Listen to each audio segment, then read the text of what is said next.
Hello students, कैसे हैं आप सब लोग। तो अभी हम लोग पढ़ने जा रहे हैं प्राइस डिटर्मिनेशन। ये बिल्कुल लॉजिक वाला आसान सा एक चैप्टर है जहां से आपको एक क्वेश्चन पक्का पूछा जाएगा। डायग्राम बनाकर देखना है और आपको आंसर देना है, गलती का कोई चांस नहीं। आसान सा चैप्टर है, कोशिश करेंगे नेक्स्ट 20 मिनट्स के अंदर इस चैप्टर को अच्छे से सीख लें।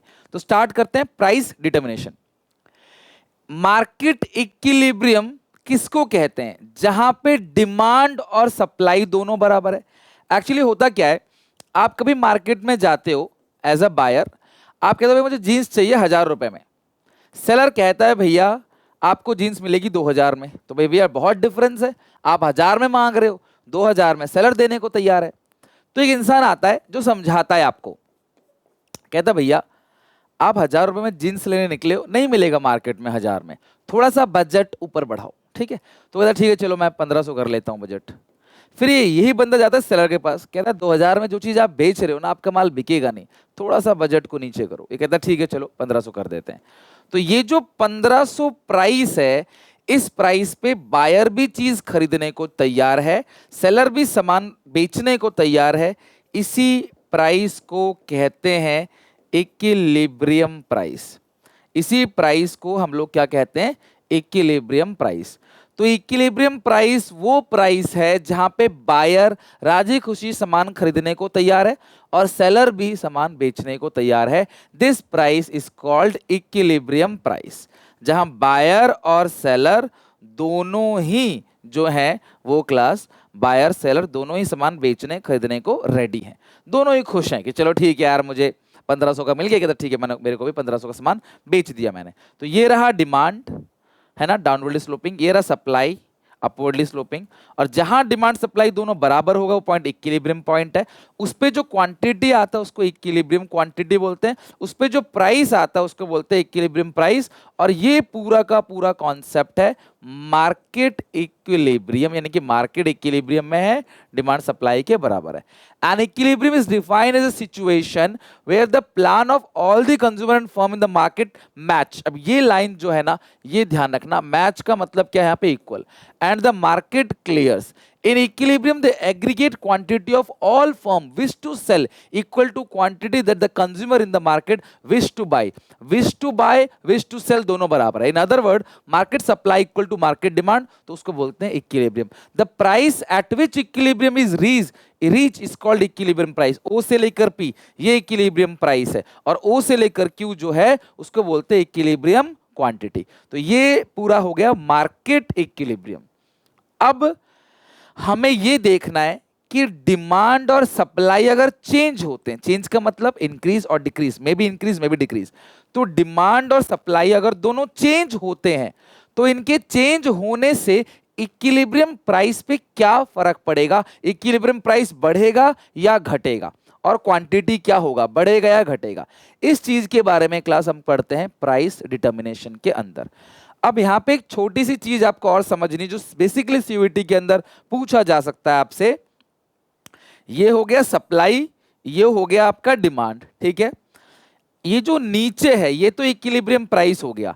इक्विलिब्रियम प्राइस से नीचे अगर है पॉइंट, मान लेते हैं ये मार्केट प्राइस है और ये हो गया इक्विलिब्रियम प्राइस। ध्यान रखना, सवाल आ चुका, मतलब आ चुका तो नहीं बट आ सकता है ऐसा, ठीक है। तो ये अगर इक्विलिब्रियम प्राइस से नीचे है तो इस सिचुएशन में यह है सप्लाई पीछे है, डिमांड आगे है, तो इसको बोलते हैं एक्सेस डिमांड। ध्यान रखना, एक्सेस डिमांड मतलब क्या? डिमांड ज्यादा है सप्लाई से। तो यानी कि अगर मार्केट प्राइस इक्विलिब्रियम प्राइस से नीचे है तो देयर इज एक्सेस डिमांड। तुमको दिख रहा है इस पूरे चैप्टर में जितने भी सवाल बनेंगे ना, सब ग्राफ को देखकर ही आपने बताना है और गलती होगी नहीं। तो डिमांड आगे है तो एक्सेस डिमांड। अगर मार्केट प्राइस इक्विलिब्रियम प्राइस से ऊपर है तो ये जो गैप है जहां सप्लाई ज्यादा है डिमांड कम है, तो इसको हम लोग क्या बोलते हैं? Excess supply. तो ये जो नीचे वाला है वो है एक्सेस डिमांड और जो ऊपर वाला है वो है एक्सेस सप्लाई। यानी मार्केट प्राइस ज्यादा एक्सेस सप्लाई, मार्केट प्राइस नीचे एक्सेस डिमांड। कोई लॉजिक कुछ भी सोचना मत, तो कंफ्यूज हो जाओगे। डायग्राम देखो और बनाओ। इस पूरे चैप्टर में कुछ सोचना नहीं है, डायग्राम देखना है और बता देना है बस। तो अगर मार्केट प्राइस इक्विलिब्रियम प्राइस से ऊपर है तो एक्सेस सप्लाई, नीचे है तो एक्सेस डिमांड, ये ध्यान रखना, ठीक है। एक्सेस सप्लाई मतलब सप्लाई ज्यादा डिमांड से, एक्सेस डिमांड मतलब डिमांड ज्यादा है सप्लाई से। तो ये होगा प्राइस डिटर्मिनेशन। अब हम पढ़ेंगे कि अगर डिमांड और सप्लाई चेंज होते हैं, कोई बढ़ता है कोई घटता है, कोई घटता है कोई बढ़ता है, तो इक्विलिब्रियम प्राइस पे क्या इसका इंपैक्ट आएगा। ओके, और आपको एक बात बता दूं, डिमांड शिफ्ट मतलब डिमांड जब भी बढ़ेगा डिमांड कर्व राइटवर्ड शिफ्ट होगा, डिमांड जब भी घटेगा डिमांड कर्व लेफ्टवर्ड शिफ्ट होगा, सप्लाई जब भी बढ़ेगा सप्लाई कर्व राइटवर्ड शिफ्ट होगा, सप्लाई जब भी घटेगा सप्लाई कर्व लेफ्टवर्ड शिफ्ट होगा। ये तो आपको पता है कि डिमांड सप्लाई में चेंज आता है, कोई भी बढ़ेगा राइट शिफ्ट होगा, कोई भी घटेगा लेफ्ट शिफ्ट होगा। अब इसका इंपैक्ट क्या पड़ेगा अलग अलग जगह, हमें यहां पे ये देखना है डायग्राम बना के। लेकिन उससे पहले ना मैं थोड़ा सा तुम्हारे लिए ना एक चीज, एक कॉन्सेप्ट डेवलप करता हूँ। शायद ये जो लॉजिक है, ये जो कॉन्सेप्ट है, तुमको बहुत हेल्प करेगा। कई बार बिना डायग्राम बनाए भी आप आंसर बता सकते हो, और अब पेपर तो मिलेगा वहां पे छोटा डायग्राम बना के भी देख सकते हो, बिना डायग्राम बनाए भी बता सकते हो। देखो यार, आप सबने पढ़ा है किसी भी क्वांटिटी का प्राइस अगर बढ़ेगा तो उसकी क्वांटिटी डिमांड कम होगी, यानी कि नेगेटिव रिलेशनशिप है। लेकिन यहां पर प्राइस का असर डिमांड पे पड़ रहा है, प्राइस की वजह से डिमांड चेंज हो रहा है। लेकिन अगर कोई आपको यह बोले कि किसी भी चीज की डिमांड बढ़ेगी तो प्राइस क्या होगा, तो आप बोलोगे सर प्राइस ही बढ़ेगा। अगर किसी चीज की डिमांड बढ़ेगी ना, किसी एक्टर की डिमांड बढ़ेगी तो वो ज्यादा पैसे चार्ज करेगा। मेरी दुकान के सामान की डिमांड बढ़ रही है, ग्राहक लाइन पे लाइन लगा के खड़े हैं, तो मैं क्या करूंगा, महंगा बेचूंगा। तो डिमांड बढ़ेगी तो प्राइस भी बढ़ेगा। अब बच्चे कहते हैं सर आपने बताया था नेगेटिव रिलेशनशिप है, चीख चीख के बताया था, यहां तो पॉजिटिव रिलेशनशिप दिख रहा है। क्यों? क्योंकि यहां पे प्राइस का इंपैक्ट डिमांड पे पड़ रहे हो, यहां डिमांड का इंपैक्ट प्राइस पे पड़ रहे हो। बोथ आर डिफरेंट, कंडीशंस अलग है। यहां डिमांड का असर प्राइस पे, ठीक है। अच्छा, किसी भी चीज की डिमांड कम होगी तो आप डिमांड ही नहीं चाहिए भैया, नहीं खरीदना, तो दुकानदार क्या करेगा, सस्ता बेचेगा। भाई डिमांड नहीं खरीद रहे तो क्या क्या होगा, आप नहीं कर रहे डिमांड, सामान नहीं बिक रहा तो क्या करेगा, प्राइस कम बेचेगा।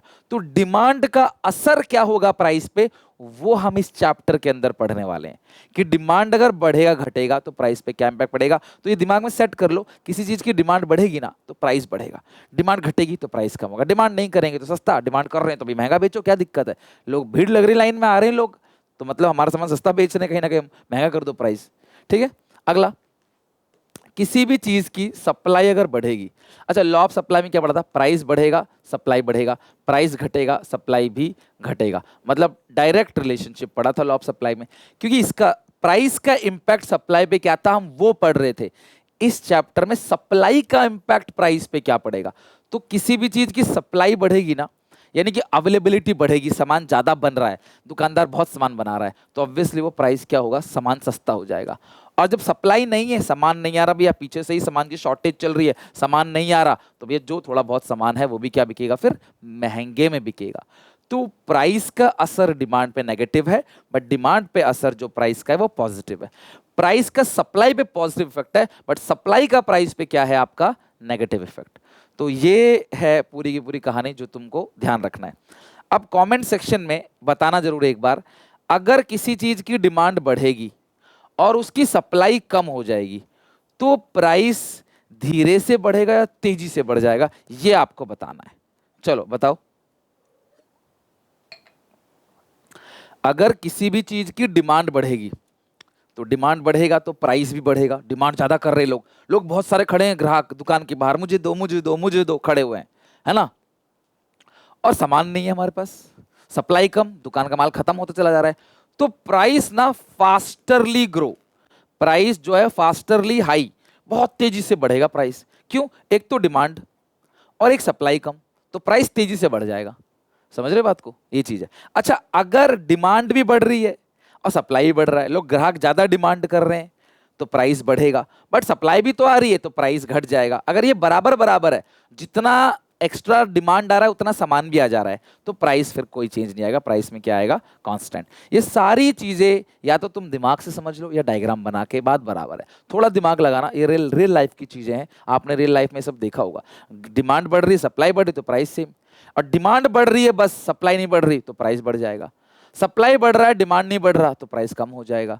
तो ये जो बताए ना मैंने आपको दो दो पॉइंट, 1 2 3 4, समझ के चलना अच्छे से, ठीक है। चलो, तो अब ये तो तुम्हें कॉमन सेंस डेवलप कर दिया मैंने, अब चलते हैं डायग्राम के ऊपर और डायग्राम के थ्रू समझते हैं। मैंने बहुत सारे डायग्राम बना रखे हैं, ये इक्विलिब्रियम के डायग्राम है, main diagram, base, equilibrium, demand, ये हो गया class, supply, demand, supply demand supply, point equilibrium, OP equilibrium price, OQ equilibrium quantity, OP equilibrium price, OQ equilibrium quantity. अब हम देखते हैं इंपैक्ट क्या आएगा, जो पढ़ा है ना वही आएगा, डायग्राम के थ्रू आएगा। पहले आप नॉर्मली कॉमन सेंस लगा के बता रहे थे, अब आप डायग्राम देख के बताओगे, ध्यान समझना। डिमांड चेंजेस और सप्लाई कांस्टेंट। डिमांड चेंज हो रहा है, अगर आप डिमांड को आगे बढ़ाओगे, ऐसे ये नया डिमांड है, पिंक कलर में नया बन रहा है, डी डैश डी डैश, ठीक है, तो इक्विलिब्रियम प्राइस बनेगा ई डैश, तो क्वांटिटी बढ़ गया और प्राइस भी बढ़ गया। और यही तो पढ़ा था, किसी भी चीज की आप डिमांड को ज्यादा करोगे, सप्लाई नहीं है, सप्लाई उतना ही है, डिमांड बढ़ाओगे तो इक्विलिब्रियम प्राइस बढ़ेगा, इक्विलिब्रियम क्वांटिटी घटेगा, बढ़ेगा सॉरी। यही चीज आपसे पूछेगा एमसीक्यू के अंदर, क्या चीज बढ़ेगा क्या चीज घटेगा, ठीक है। तो अगर आप डिमांड को बढ़ाओगे, सप्लाई सेम है, तो इक्विलिब्रियम प्राइस बढ़ेगा और इक्विलिब्रियम क्वांटिटी जो है वो भी बढ़ेगा। लेकिन अगर मैं यहीं पे एक उल्टा केस और बता दूं आपको कि सर डिमांड बढ़ेगा नहीं, अब डिमांड घटेगा, बना के अपने आप देखना, बहुत सिंपल है। डिमांड पीछे की तरफ आ जाएगा, घटेगा तो बढ़ेगा तो राइट, घटेगा तो लेफ्ट, तो D dash D dash, demand पीछे आ गया, तो अब ये नया डिमांड सप्लाई को यहां कट कर रहा है इक्विलिब्रियम, तो इक्विलिब्रियम प्राइस देखो क्या आ गया, नीचे आ गया, ओपी से ओपी डैश, और क्वांटिटी भी नीचे आ गया। तो यानी कि अगर डिमांड बढ़ेगा तो इक्विलिब्रियम प्राइस बढ़ेगा, क्वांटिटी बढ़ेगा, डिमांड घटेगा तो इक्विलिब्रियम प्राइस भी घटेगा और क्वांटिटी भी घटेगा। तो ये इससे समझ आ गया, और मैंने पहले ही लॉजिक बता दिया था आपको, डिमांड बढ़ेगा प्राइस बढ़ेगा, डिमांड घटेगा प्राइस घटेगा। तो आई होप आपको ये वाला ग्राफ अच्छे से समझ आ गया। अब बिल्कुल उल्टा के सप्लाई पे अप्लाई करते हैं। सप्लाई चेंज हो रहा है, चेंज मतलब ऊपर नीचे कुछ भी हो सकता है, चेंज का मतलब डिमांड कांस्टेंट है, तो सप्लाई को एक बार आगे ले जाओ, राइट, सप्लाई बढ़ रहा है तो सप्लाई राइट, जैसी सप्लाई बढ़ेगा नया सप्लाई डिमांड को यहां कट करेगा ई डैश, तो प्राइस देखो नीचे आ गया और क्वांटिटी क्या हो गया, आगे चला गया, प्राइस कम और क्वांटिटी क्या हो गया, बढ़ गया, और प्राइस क्या हो गया, घट गया। तो सप्लाई बढ़ेगा तो प्राइस कम होगा, मैंने बताया था कि नहीं, ये देखो सप्लाई बढ़ेगा, ज्यादा माल आ रहा है, ग्राहक नहीं है, ग्राहक उतना नहीं है, माल बनाया जा रहा हो दबादब, तो क्या होगा फिर, प्राइस क्या होगा, कम होगा, और क्वांटिटी बढ़ेगा, सप्लाई बढ़ा रहे हो तो क्वांटिटी तो बढ़ेगा ही बढ़ेगा, बट प्राइस क्या हो जाएगा, कम हो जाएगा। अब इसका उल्टा सप्लाई को घटाते हैं, सप्लाई घटेगा तो कहां जाएगा, पीछे की तरफ, तो नया सप्लाई डिमांड को यहां कट कर रहा है, तो सप्लाई कम हो गया, माल नहीं है, ग्राहक उतना नहीं है, माल नहीं आ रहा भैया, माल तो शॉर्ट हो गया, तो प्राइस क्या हो जाएगा, ऊपर की तरफ चला जाएगा, और क्वांटिटी सप्लाई कम तो क्वांटिटी क्या हो जाएगा, कम हो जाएगा। तो अगर एक चीज चेंज होगा दूसरा कांस्टेंट होगा, तो रूल तो आप यही समझ लो, प्राइस डिमांड बढ़ेगा प्राइस बढ़ेगा, डिमांड घटेगा प्राइस घटेगा, सप्लाई बढ़ेगा तो प्राइस कम, सप्लाई घटेगा तो प्राइस ज्यादा। ओके, तो ये डायग्राम से हमने क्लियर कर लिया। अच्छा, अब अगला जो है ये है demand supply both changes simultaneously. Demand भी चेंज हो रहा है, सप्लाई भी चेंज हो रहा है साइमल्टेनियसली, एक साथ डिमांड और सप्लाई दोनों ही एक साथ चेंज हो रहे हैं, तो दोनों इंक्रीज हो रहे हैं, चेंज का मतलब इंक्रीज, और अगले पेज पे लिखा है मैंने दोनों डिक्रीजेस। तो अब ये क्या होगा, ध्यान समझना है, दो का इंपैक्ट आ गया। तो यहां पे डिमांड भी इंक्रीज हो रहा है, सप्लाई भी, डिमांड को थोड़ा सा इंक्रीज करो, सप्लाई को ज्यादा, और यहां पे डिमांड को जितना इंक्रीज करोगे सप्लाई उतना, यानी कि percentage change in demand supply equal है, जितना डिमांड बढ़ेगा इक्वल प्रोपोर्शन में सप्लाई बढ़ेगा, और यहां पे डिमांड जो है वो ज्यादा बढ़ेगा और सप्लाई थोड़ा सा बढ़ेगा। मैं बिना डायग्राम बनाए भी इसका आंसर बता सकता हूं, कैसे बताऊं, देखो आप मेरी ना पॉइंट ऑफ व्यू देखना कि मैं कैसे सोचता हूं, इन आंसर्स कैसे समझता हूं। डिमांड थोड़ा सा बढ़ा तो प्राइस थोड़ा सा बढ़ा, सप्लाई बहुत ज्यादा बढ़ गया तो प्राइस कम हो गया, तो कुल मिला के इक्विलिब्रियम प्राइस यहाँ पे फॉल होगा, और सप्लाई और दोनों बढ़ रहे हैं तो क्वांटिटी तो बढ़ेगा ही बढ़ेगा। इन तीनों में क्वांटिटी तो बढ़ेगा, बिकॉज सब में एरो ऊपर जा रहा है, तीनों में क्वांटिटी बढ़ेगा, लेकिन यहाँ पे इक्विलिब्रियम प्राइस कम हो जाएगा। यहाँ पे दोनों बराबर बराबर बढ़ रहा है, there is no change in equilibrium price यहाँ पे, यानी कि दोनों को बराबर बढ़ाओ दोनों को बराबर घटाओ तो इक्विलिब्रियम प्राइस में कोई भी चेंज नहीं आएगा। अब यहाँ पे डिमांड बहुत ज्यादा बढ़ रहा है तो प्राइस बहुत बढ़ गया, सप्लाई बढ़ने से थोड़ा प्राइस कम हुआ, नेट देखेंगे तो इक्विलिब्रियम प्राइस आपको बढ़ा हुआ मिलेगा। अब इस सिचुएशन में डिमांड को थोड़ा सा बढ़ाओ, डिमांड को थोड़ा सा आगे ले लिया आपने, डी डैश, सप्लाई को ज्यादा बढ़ाओ, ज्यादा आगे ले लो सप्लाई को, एस डैश, तो नया डिमांड और नई सप्लाई जहां कट कर रहे हैं उसको ई डैश बोलते हैं। यहां से देखो प्राइस कम हो गया और इक्विलिब्रियम प्राइस बढ़ गया, मैंने कहा था ना प्राइस कम होगा और इक्विलिब्रियम क्वांटिटी जो है क्लास वो बढ़ गया, ठीक है। अब डिमांड जितना आगे ले गए हो नाप के स्केल से, सप्लाई को भी आप उतना ही आगे लेके जाओ, दोनों बराबर है ना, बराबर बढ़ेगा तो गैप सेम आ गया, एस डैश, तो नया डिमांड नई सप्लाई जहां कट करेंगे वो पॉइंट इक्विलिब्रियम का हो जाएगा, प्राइस सेम है और क्वांटिटी क्या हो गया क्लास, बढ़ गया। तो प्राइस में यहाँ कोई चेंज नहीं है, स्केल से बनाओगे ना तो एकदम स्ट्रेट लाइन, प्राइस में कोई चेंज नहीं आएगा, दोनों सेम प्रोपोर्शन बढ़ेगा, तो नो चेंज इन प्राइस, अगर आपने स्केल से सही से बनाया तो। डिमांड ज्यादा आगे ले जाओ, D dash D dash, supply को थोड़ा सा आगे ले जाओ, तो डिमांड बहुत बढ़ गया, सप्लाई थोड़ा सा बढ़ा तो उसको कोप अप नहीं कर पाया, तो इक्विलिब्रियम प्राइस देखो यहाँ पे आपको बढ़ा हुआ मिलेगा, और क्वांटिटी भी क्या हो रहा है, बढ़ा हुआ मिल रहा है। इक्विलिब्रियम प्राइस और इक्विलिब्रियम क्वांटिटी दोनों ही क्या हो रहा है, इंक्रीज हो रहा है। आई होप आप ये समझ गए, अगर दोनों साइमल्टेनियसली इंक्रीज होंगे तो ये 3 अलग अलग केस बनेंगे, और क्वेश्चन जैसा केस बोलेगा उस हिसाब से आपको आंसर देना है। अगर ये दोनों घटेगा, मैं आपको शॉर्टकट बताऊं, अगर दोनों घटेगा ना तो सब में इक्विलिब्रियम प्राइस जो इक्विलिब्रियम क्वांटिटी तो घटेगा। अब दोनों घट रहा है तो ऐसा हो सकता है डिमांड थोड़ा सा घटा, सप्लाई ज्यादा घटा, या फिर डिमांड जितना घटा सप्लाई भी उतना ही घटा, या डिमांड ज्यादा घट गया सप्लाई थोड़ा सा घट गया। तो अब इसका क्या इंपैक्ट आएगा, ध्यान से देखना, मैं आपको शॉर्टकट बताऊं। यहां तो no change in price, quantity तो घटेगा तीनों में, बट प्राइस में कोई चेंज नहीं है, बिकॉज जितना डिमांड को पीछे ले रहा हूं मैं उतना ही सप्लाई को भी मुझे पीछे लेना पड़ेगा, बराबर बराबर, ठीक है, थोड़ा टेढ़ा हो गया, उतना ही सप्लाई को पीछे लूंगा मैं, और ये बराबर आना ही है, प्राइस बराबर है और क्वांटिटी देखो घट गया। अब डिमांड थोड़ा सा कम हुआ तो सस्ता बिकेगा सामान, लेकिन सप्लाई और कम हो गया, सप्लाई और कम हो गया तो भी यहाँ पे इक्विलिब्रियम प्राइस बढ़ेगा, बिकॉज सप्लाई कम होता है तो प्राइस बढ़ता है, ठीक है, और डिमांड कम हो गया तो प्राइस घटेगा, तो बढ़ने वाले का इंपैक्ट ज्यादा है, घटने वाले का कम है, तो नेट इफेक्ट में प्राइस बढ़ता हुआ नजर आएगा। मैं दिखाता हूं, नहीं तुम बना लेना, खत्म बात। डिमांड थोड़ा सा पीछे करो, घट रहा है ना, सप्लाई ज्यादा घट रहा है, सप्लाई को ज्यादा पीछे करो, ऐसे, तो नया डिमांड नया सप्लाई, नया डिमांड नया सप्लाई, तो इक्विलिब्रियम प्राइस देखो बढ़ गया और क्वांटिटी तो घटेगा ही घटेगा। यहां से देख के तो बस तुम्हें बनाना कुछ नहीं है, रफ में बना के देख के उनको बता देना, उनको तो बस आंसर से मतलब है, एमसीक्यू के आंसर से टिक मारने से मतलब है, कोई रफ नहीं चाहिए उनको। डिमांड को ज्यादा पीछे कर दो, ज्यादा घट रहा है, सप्लाई को थोड़ा सा पीछे कर दो, थोड़ा सा पीछे, तो इक्विलिब्रियम प्राइस देखो क्या हो गया, इक्विलिब्रियम पॉइंट जहां नया डिमांड नया सप्लाई कट कर रहा है, इक्विलिब्रियम प्राइस घट गया, ओपी से ओपी डैश, और क्वांटिटी भी घट गया, ओक्यू से ओक्यू डैश, ठीक है। तो देखो जैसा मैंने कहा था आपको आंसर वैसा ही देखने को मिला, तो ग्राफ की जरूरत ही नहीं, थोड़ा दिमाग लगाओगे ना बना लोगे, अदरवाइज तुम्हारे पास मेन ऑप्शन तो है ही। ऐसा कुछ भी बोले आपको, मेन डायग्राम बना दो, क्या बढ़ रहा है क्या घट रहा है, क्या पता ऐसा बोल सकता है कि जैसे मैंने आपको सिखाया था ना, जैसे आपको ऐसा बोल सकता है कि डिमांड बढ़ रहा है, जितना डिमांड बढ़ रहा है ना सप्लाई उतना ही घट रहा है, लो उल्टा बोल दिया, ये मैंने बताया भी था आपको, डिमांड जितना बढ़ रहा है सप्लाई उतना घट रहा है, तो क्वांटिटी देखो सेम रहेगा, है ना, ये नया वाला हो गया, डी डैश, ये एस एस था, एस डैश, तो देखो इक्विलिब्रियम प्राइस, तो क्वांटिटी बिल्कुल सेम है ना, क्योंकि एक बढ़ रहा है तो दूसरा घट रहा है, नेट इफेक्ट तो बराबर हो गया क्वांटिटी में, लेकिन प्राइस देखो बहुत ऊपर चला गया, प्राइस बहुत तेजी से ऊपर चला गया। ये एक तो डिमांड तुम बढ़ा रहे हो और माल भी नहीं है, तो क्या होगा, डिमांड बढ़ा रहे हो माल भी नहीं, तो प्राइस बहुत तेजी से बढ़ जाएगा। और इसका उल्टा करोगे, डिमांड को कम करोगे और सप्लाई को ज्यादा करोगे तो प्राइस बहुत नीचे आ जाएगा, लेकिन क्वांटिटी क्या रहेगा, सेम रहेगा। एक बढ़ा रहे हो घटा रहे हो तो क्वांटिटी पे थोड़ी कोई इंपैक्ट आएगा। अच्छा ऐसा भी कह सकता है कि डिमांड परफेक्टली इलास्टिक है, तो डिमांड को तो आपने परफेक्टली इलास्टिक बना दिया और सप्लाई जैसा बनाते हो वैसे ही बनाया, ये आ गया इक्विलिब्रियम। डिमांड परफेक्टली इलास्टिक है तो डिमांड को ऐसे खड़ा बना दिया परफेक्टली इलास्टिक, और सप्लाई जैसा बनाते हो आपने वैसा बनाया, ये आ गया आपका इक्विलिब्रियम। अब यहाँ कह रहा है सप्लाई चेंजेस और यहाँ कह रहा है सप्लाई चेंजेस, तो देखो डिमांड तो परफेक्टली इलास्टिक है जी, डिमांड में कोई चेंज नहीं, सप्लाई चेंजेस, तो सप्लाई को अगर तुम आगे बढ़ाओगे, सप्लाई को इंक्रीज करोगे तो इक्विलिब्रियम प्राइस तो सेम रहेगा, क्वांटिटी बढ़ जाएगा। अगर सप्लाई को इंक्रीज करोगे तो यहाँ प्राइस सेम है, और सप्लाई को डिक्रीज करोगे पीछे ले जाओगे तो भी प्राइस सेम है, बट क्वांटिटी क्या हो जाएगा, घट जाएगा। यानी कि सप्लाई बढ़ाओगे चाहे सप्लाई घटाओगे प्राइस सेम रहेगा। अगर डिमांड परफेक्टली इलास्टिक है तो भैया प्राइस तो सेम रहने वाला है, ये याद रख लेना, समझ लेना इसको, डिमांड परफेक्टली इलास्टिक है, प्राइस सेम रहना, क्वांटिटी बढ़ेगा घटेगा। अगर डिमांड परफेक्टली इनइलास्टिक है तो क्वांटिटी सेम रहने वाला है, यहाँ पे प्राइस सेम रहने वाला है।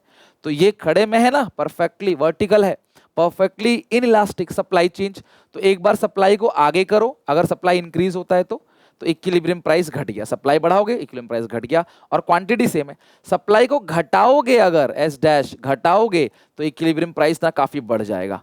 अगर सप्लाई तुमने कम कर दिया मान लो तो इक्विलिब्रियम प्राइस क्या हो जाएगा, बढ़ जाएगा, और क्वांटिटी क्या रहेगा, सेम रहेगा। तो आप बना लोगे तो ज़्यादा बेहतर है, ज़्यादा सोचना नहीं पड़ेगा, समय कम है, अपना बना के देख लो।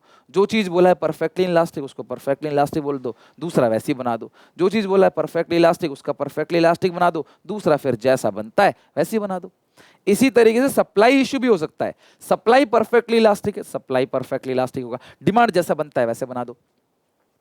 सप्लाई परफेक्टली इलास्टिक है, सप्लाई को ऐसे खड़ा बनाओ, परफेक्टली इलास्टिक जीरो, ये हो गया इन्फिनिटी। और डिमांड जैसा बनाते हो वैसे ही बना दो, जहां डिमांड सप्लाई कट करता है वो equilibrium, OP equilibrium price, OQ equilibrium quantity, यहाँ पे OP equilibrium price, OQ equilibrium quantity.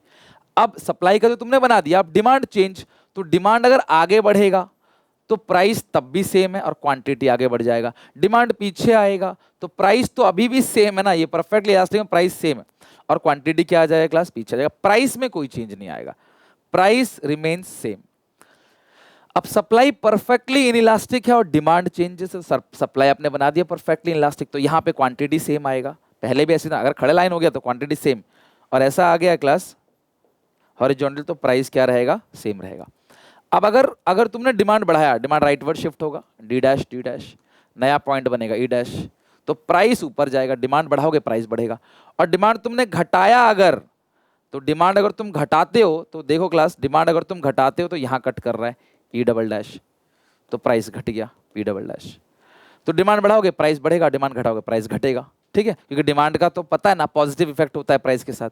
लेकिन इससे पहले क्या था, सप्लाई बढ़ा रहे थे तो प्राइस घट रहा, सप्लाई घटा रहे थे प्राइस बढ़ रहा था, सप्लाई का इन्वर्स इफेक्ट होता है, लेकिन क्वांटिटी कांस्टेंट है और यहाँ पे प्राइस कांस्टेंट है दोनों केसेस के अंदर। तो जो जिसको क्वेश्चन कहता है परफेक्टली इलास्टिक है उसको परफेक्टली इलास्टिक बना दो, जिसको क्वेश्चन कहता है परफेक्टली इलास्टिक उसको परफेक्टली इलास्टिक बना दो, और दूसरा डायग्राम जैसा बनता है वैसा बना दो। ग्राफ बनाओ अच्छे से स्केल से और देख लो कैसा होगा, स्केल की खैर जरूरत ही नहीं है, ऐसे ही बना दोगे सीधी लाइन और समझ जाओगे। बस एक बात ध्यान रखना, क्योंकि स्केल क्या पता अलाउ भी ना करें वो लोग, अगर दोनों सेम प्रोपोर्शन में घट रहे हैं या दोनों सेम प्रोपोर्शन में बढ़ रहे हैं तो इक्विलिब्रियम प्राइस में कोई चेंज नहीं आएगा, ठीक है।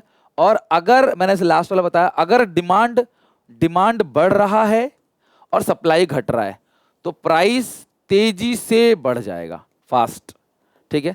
और अगर डिमांड घट रहा है और सप्लाई बढ़ रहा है तो प्राइस तेजी से घट जाएगा, बहुत तेजी से जो है वो घटेगा, ठीक है।